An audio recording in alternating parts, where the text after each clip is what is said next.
नमस्कार, the news देख रहे हैं। मैं हूं आपके साथ अर्जुन खजूरिया। इस वक्त की बड़ी खबर आपको बता दें कि राज्यसभा में आखिरकार एक दशक के बाद एनडीए को बहुमत हासिल हो चुका है। जी हां, एक तरफ जहां विपक्ष खटाखट करता रहा, तो दूसरी तरफ प्रधानमंत्री नरेंद्र मोदी के नेतृत्व में एनडीए को राज्यसभा अपर हाउस जिसे कहा जाता है, वहां पर अब बहुमत हासिल हो चुका है। जी हां, आपको बता दें 12 सीटों पर यह चुनाव होना था 3 सितंबर को, लेकिन उससे पहले ही निर्विरोध यहां पर 11 सीटों पर एक तरफा एनडीए को जीत हासिल हुई है और 1 सीट पर जो है कांग्रेस को जीत हासिल हुई है। अब इसमें अहम बात यह है कि यहां पर जैसे ही अब ये समीकरण सामने आए, उसके बाद फिर नॉमिनेटेड सदस्यों को अगर आप साथ में लें या फिर जो निर्दलीय इस समय एनडीए के साथ खड़े नजर आ रहे हैं, उसके हिसाब से बीजेपी लेड एनडीए की तरफ से अब ये आंकड़ा जो है, बहुमत का आंकड़ा, वो छू लिया गया। और अब साथ ही साथ अहम बात यह है कि आने वाले सत्रों में, चाहे फिर वो शीतकालीन सत्र हो, अगली बार का जो बजट सत्र रहेगा, उसमें बीजेपी के लिए केवल अगर बात की जाए तो काफी निर्णायक ये देखना होगा कि जो बड़े बड़े बिल अब पास कराने की फिराक में मोदी सरकार है, अब क्या उनको पास कराया जाएगा या नहीं, क्योंकि अब राह जो है वो काफी ज्यादा आसान यहां पर एनडीए के लिए हो चुकी है। सबसे पहले आपको बता दें कि यहां पर ये चुनाव से पहले ही ये रिजल्ट आ गया, क्योंकि चुनाव हो ही नहीं पाया। अब इसमें कौन कौन जीता है, सबसे पहले उसके बारे में भी आपको यहां पर मैं जानकारी देना चाहूंगा। ये आप देख सकते हैं, पूरी लिस्ट है। यहां पर आप देख सकते हैं कि रवनीत सिंह बिट्टू जो केंद्र सरकार में मंत्री बनाए गए, पंजाब बेल्ट से आते हैं, राजस्थान से उनको जो है राज्यसभा में भेजा गया बीजेपी की तरफ से, हरियाणा से किरण चौधरी, मध्य प्रदेश से जॉर्ज कुरियन आते हैं, केरल बेल्ट से आते हैं और उनको भी मोदी सरकार में मंत्री बनाया गया है। और उनको मध्य प्रदेश से जो सीट खाली हुई थी ज्योतिरादित्य सिंधिया की राज्यसभा से, वहां से जो है राज्यसभा में बीजेपी की तरफ से भेजा गया है। बिहार से मनन कुमार मिश्रा हैं बीजेपी की तरफ से, असम से रामेश्वर तेली, मिशन रंजन दास, महाराष्ट्र से धैर्यशील पाटिल, ओडिशा से ममता मोहंता, त्रिपुरा से राजीव भट्टाचार्य जी। और एनडीए के जो सहयोगी इसमें, क्योंकि 9 इसमें सीधे तो बीजेपी के पहुंचे हैं और 2 इनके सहयोगी दलों के भी यहां पर जो है राज्यसभा में चुन करके जो सांसद जा रहे हैं। महाराष्ट्र से नितिन पाटिल जो कि एनसीपी अजीत पवार गुट से आते हैं, और बिहार से उपेंद्र कुशवाहा राष्ट्रीय लोक मोर्चा के। और कांग्रेस से केवल 1 जीत प्राप्त हुई है, तेलंगाना से अभिषेक मनु सिंह भी पहुंचे हैं राज्यसभा के अंदर। अब देखिए, अहम बात यह है, मैं आपको बताना चाहूंगा कि एनडीए का आंकड़ा 119 कैसे पहुंच रहा है। सबसे पहले यहां पर अगर आप बीजेपी का आंकड़ा देखेंगे तो अकेले बीजेपी जो है 96 सीट्स जो है वो बीजेपी के पास है। अगर इनके सहयोगी दलों को आप मिला लेंगे तो सहयोगी दलों के साथ मिला करके ये आंकड़ा जो है वो पहुंच रहा है 112 का। और जिसके बाद इसमें आप जोड़ेंगे 6 नॉमिनेटेड सदस्यों को जो है यहां पर आप जोड़ेंगे, और 1 निर्दलीय जो है वो भी यहां पर एनडीए के साथ है। तो कुल मिलाकर के ये आंकड़ा जो है वो पहुंच रहा है 119 का। और इस समय अगर बात की जाए राज्यसभा सीटों के समीकरण की, 237 है और 119 सीटें यहां पर चाहिए बहुमत के लिए, जिस आंकड़े को यहां पर एनडीए टच कर चुका है। क्योंकि आपको बता दें 245 अभी सदस्य होने चाहिए राज्यसभा में, चूंकि 4 सीटें जम्मू कश्मीर के वैकेंट हैं, अभी वहां चुनाव होना बाकी है विधानसभा के, उसके बाद ही राज्यसभा के लिए जो है यहां पर चुना जा सकता है, जो राज्यसभा के लिए चुनाव का फॉर्मूला है। और 4 सीटें जो है वो नॉमिनेटेड सदस्यों की अभी खाली हैं।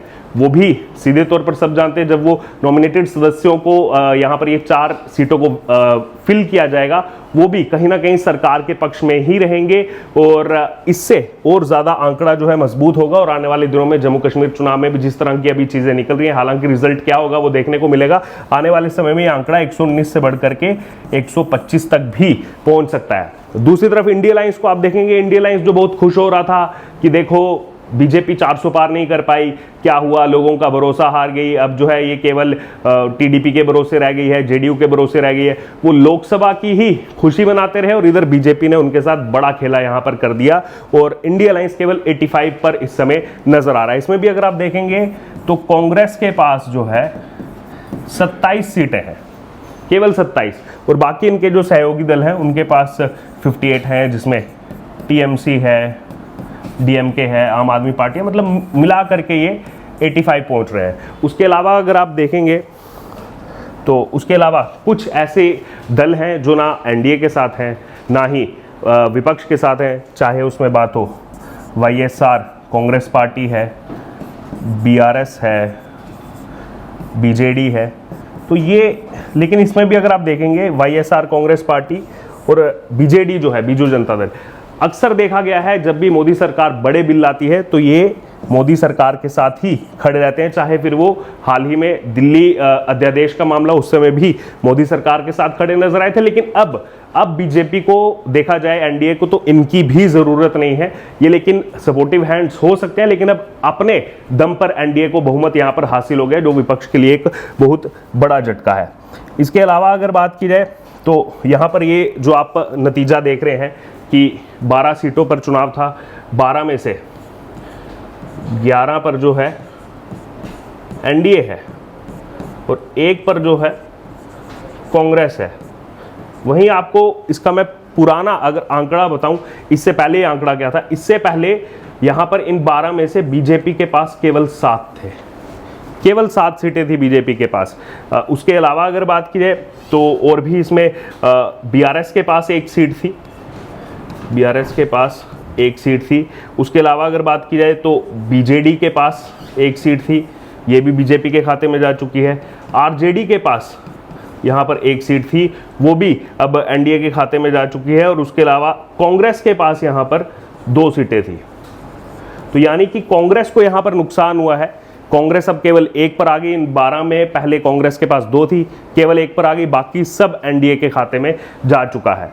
अब यहाँ पर देखिए इसके आगे जो मायने निकाले जा रहे हैं, आगे जो यहाँ पर देखिए राहुल शिवशंकर जो है, उनका स्टेटमेंट इसके बाद तुरंत सामने आया कि अब जो है बीजेपी के पास यहाँ पर सीधे तौर पर मैंडेट आ चुका है। ये भी आंकड़ा अगर आप देखेंगे उनका आंकड़ा भी इसी तरफ जाएगा। ये देखिए 96 + 17 + 6 119 आंकड़ा टच कर चुकी है यहाँ पर एनडीए। अब यहाँ पर देखिए राहुल शिवशंकर कह रहे हैं कि आने वाले समय में एनडीए को जो है कई सारे महत्वपूर्ण बिलों को पास करना है। लोकसभा के साथ साथ अपर हाउस जो है राज्यसभा, वहाँ से भी पास कराना बेहद आवश्यक है। और सबसे पहले इसमें अगर किसी का नाम आ रहा है तो वो है वक्फ अमेंडमेंट बिल 2024। और इसको लेकर के हाल ही में जेपीसी भी बनाई जा चुकी है, जिसमें 31 सांसद हैं ज्वाइंट पार्लियामेंट्री कमेटी में, और 21 उसमें जो है लोकसभा के सांसद है, 10 उसमें राज्यसभा के सांसद है। तो वक्फ पर सबसे ज़्यादा चर्चा भी अभी वक्फ पर ही चल रही है। तो यही माना जा रहा है, राजनीतिक हलकों में यही चर्चा है कि सबसे पहले वक्फ अमेंडमेंट बिल 2024 उसको पास कराया जाएगा। उसके बाद यहाँ पर बात की जा रही है जो प्लेसेस ऑफ वर्शिप एक्ट है उसको भी रिपील करने की बात। और ये बहुत पुराना जो है बीजेपी का एजेंडा रहा है, इसमें भी जो है सुधार किए जाएंगे, इसकी भी बात की जा रही है। उसके बाद ये देखिए यूनिफॉर्म सिविल कोड की भी बात अब होने लगी है कि अब चूंकि लोकसभा में बहुमत रहेगा, राज्यसभा में बहुमत रहेगा, तो यूनिफॉर्म सिविल कोड जो है उसको भी थ्रू आउट इंडिया जो है इम्प्लीमेंट करना चाहिए मोदी सरकार को। इससे पहले क्या होता था कि बेशक बीजेपी जो है वो बहुमत में थी, लेकिन राज्यसभा में बीजेपी के पास बहुमत नहीं था, एनडीए के पास बहुमत नहीं था।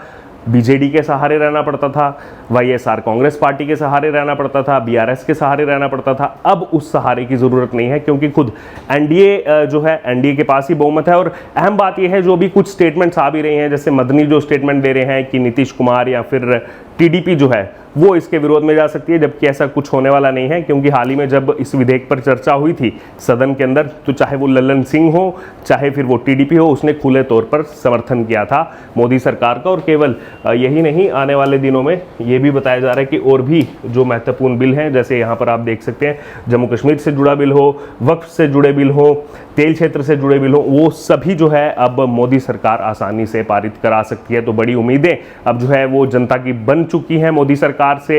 और मोदी सरकार की भी ये रिस्पॉन्सिबिलिटी बनती है कि इस समय अब ये 10 साल के बाद जो है फिर से बहुमत मिला है एनडीए को राज्यसभा में भी, तो अब उसका पूरा इस्तेमाल करके ज़्यादा से ज़्यादा बिल जो इन्होंने मैनिफेस्टो में दिए थे उसको पारित कराए जाएं। अब देखना होगा आने वाले समय में किस प्रकार से यहाँ पर चीज़ें एक्सरसाइज होती हैं संसद के अंदर। लेकिन इस वक्त की बड़ी खबर यही, विपक्ष को बड़ा झटका, 12 में से 11 सीटों पर निर्विरोध एनडीए के सदस्य जीते हैं और बहुमत का आंकड़ा हासिल कर लिया है राज्यसभा में। आप कैसे देखते हैं इसको, आपकी इस पर क्या राय है, आप जरूर हमारे साथ कमेंट बॉक्स में शेयर करें और बने रहें द न्यूज़ के साथ। धन्यवाद।